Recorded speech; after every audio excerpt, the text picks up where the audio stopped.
1979 میں وہ واپس ایران آتے ہیں تو وہ رضا شاہ پہلوی جو امریکی پٹھو بن کر ایران پر قابض تھا، اسے بھاگنے کے لیے صرف ایک امریکی ہیلی کاپٹر مل سکا۔ آج بھی رضا شاہ پہلوی کی اولاد اور ان کا بیٹا امریکہ میں بیٹھا کسی نہ کسی طرح ایران میں رجیم چینج اور اقتدار کے خواب جو ہے وہ دیکھ رہا ہے۔ جب امام خمینی 1999 میں یعنی 1989 میں وفات پا گئے تو اس وقت سید علی خامنائی کو ایران کا سپریم لیڈر جو ہے وہ مقرر کیا گیا۔ سید علی خامنائی کو اپنے عظیم والد امام خمینی کا بھرپور اعتماد حاصل تھا۔ وہ ان چند ایک شاگردوں میں شامل تھے جنہیں بڑا لائق فائق شاگرد سمجھا جاتا تھا، اور جو امام کے فلسفے اور اسلامی تحریک کے بھرپور نفاذ کے لیے جد و جہد کرنے پر پورا یقین رکھتے تھے۔ اسی لیے انہیں ایران کا سپریم لیڈر جو ہے وہ منتخب کیا گیا۔ 1979 کے انقلاب کے بعد سید علی خامنائی نے بہت سی اہم پوسٹوں پر خدمات سر انجام دیں۔ وہ دفاعی امور کے ساتھ پاسداران انقلاب جو ایک خاص فورس ہے، جو ایران آرمی سے ہٹ کے فورس ہے، اس کے سربراہ رہے، اور اس دوران وہ وزیر دفاع بھی رہے۔ پھر وہ 1981 سے 1989 تک ایران کے صدر رہے۔ وہ تہران کے امام جمعہ بھی مقرر کیے گئے، جو ایک انتہائی اہم عہدہ گردانا جاتا ہے۔ پھر جب جون 1999 میں امام خمینی کا انتقال ہوا تو ایران کی خبرگان کونسل، جی ہاں، جسے اسمبلی آف ایکسپرٹ کہا جاتا ہے، انہوں نے علی خامنائی کو سپریم لیڈر منتخب کیا تھا۔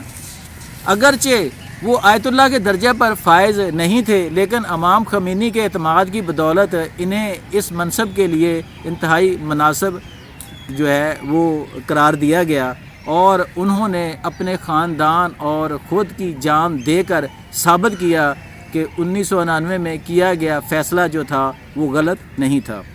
سید علی خامنائی شہید کا سیاسی اور مذہبی مقام جو ہے وہ بہت بلند و بالا تھا۔ ایران کے آئین کے مطابق فوج، عدلیہ اور خارجہ پالیسی جیسے اہم قومی امور جو تھے ان پر ان کا فیصلہ حتمی سمجھا جاتا تھا۔ وہ مغربی اثر و رسوخ کے انتہائی مخالف اور اسلامی بیداری اور مزاحمت کی جو معیشت تھی یا مزاحمت کی جو حقیقت تھی اس پر زور دیتے تھے ہمیشہ سے۔ 1981 میں ان پر ایک قاتلانہ حملہ ہوا تھا، جی ہاں، جس میں ان کا دایاں بازو جو ہے وہ مفلوج ہو گیا تھا، اور ایران میں انہیں زندہ شہید کا نام بھی دیا جاتا ہے۔ اپنی شہادت سے قبل، جی ہاں، انہیں پتہ تھا کہ یہ جو استعماری قوتیں ہیں، امریکہ ہے یا اسرائیل ہے، اور اس طرح دوسرے چند ایک اور ممالک جو میں یہاں پہ کچھ نیشنل سیکیورٹی ایشوز کی وجہ سے کسی ایک عرب ملک کا نام نہیں لینا چاہتا، جو اتنا بتا دینا چاہتا ہوں کہ اس کے تعلقات جو ہیں وہ اسرائیل کے ساتھ ہیں، وہ بھی اس سازش میں ایک طرح سے شریک ہے۔ جیسا کہ میں بیان کر رہا تھا کہ اپنی شہادت سے چند دن قبل انہوں نے ایک کمیٹی بنائی تھی اور 4 لوگوں کے نامزد کیے تھے، اور یہ کہا تھا کہ یہ کمیٹی جو ہے جس میں ایرانی صدر ہوں گے، اور اس میں ایرانی جو اعلیٰ عدلیہ کے سربراہ اور ایک اعلیٰ فقی جو اس وقت سب سے سینئر فقی ہوں گے ایران کے، وہ شامل ہوں گے۔ یہ 3 رکنی کمیٹی ان 4 لوگوں میں سے کسی ایک سپریم لیڈر کا انتخاب کریں گی۔ فوری خبر آئی ہے کہ عبوری دور کے لیے آیت اللہ علی رضا عرافی کو عارضی طور پر سپریم لیڈر جو ہے وہ منتخب کیا گیا ہے۔ آیت اللہ علی رضا عرافی جو ہے وہ حوزہ علمیہ قوم کے سربراہ رہے ہیں اور پاکستان کا متعدد بار دورہ کر چکے ہیں۔ جی ہاں، ایک بات دوستو کہ دیکھیں آپ، اس میں جتنے بھی کلپنگز تہران کی سڑکوں پر احتجاج کے دکھائے جا رہے ہیں، یا وہاں پہ جو کچھ بھی ہو رہا ہے، سوگ کا اعلان ہوا ہے، لوگ تمام کے تمام ایرانی قوم اس وقت سڑکوں پر ہے، آپ ان کے چہروں پر غم دیکھ سکتے ہیں، آپ ان کی آنکھوں میں آنسو دیکھ سکتے ہیں، آپ ان کے چہروں پر رنج اور ملال دیکھ سکتے ہیں، لیکن آپ کو کہیں بھی ان کے چہروں پر خوف، ہراس یا کچھ اس طرح کی اور چیز نظر نہیں آئے گی۔ جی ہاں، الحمدللہ ایرانی قوم اپنے دفاع کے حق کے لیے ڈٹ کر کھڑی ہے۔ جس طرح وہ امام کی زندگی میں ڈٹ کر کھڑی تھی، اسی طرح امام علی کی شہادت کے بعد بھی ڈٹ کر کھڑی ہے۔ رنج اور غم اپنی جگہ پر ہے، لیکن جس طرح انہوں نے اپنی زندگی میں مزاحمت کی تھی، انشاءاللہ ایرانی قوم اسی طرح حق کے لیے مزاحمت کا یہ عمل جو ہے وہ جاری رکھے گی۔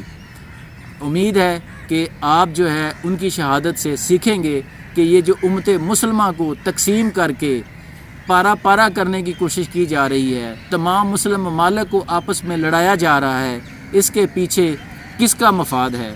ہمارا مفاد ہے یا ان دشمنوں کا جو ہر صورت امت مسلمہ کو نیست و نابود کر دینا چاہتے ہیں۔ آج تک کے لیے اتنا ہی۔ اپنا اور اپنے گرد و نواح کا بہت خیال رکھیے گا۔ اللہ نگہبان۔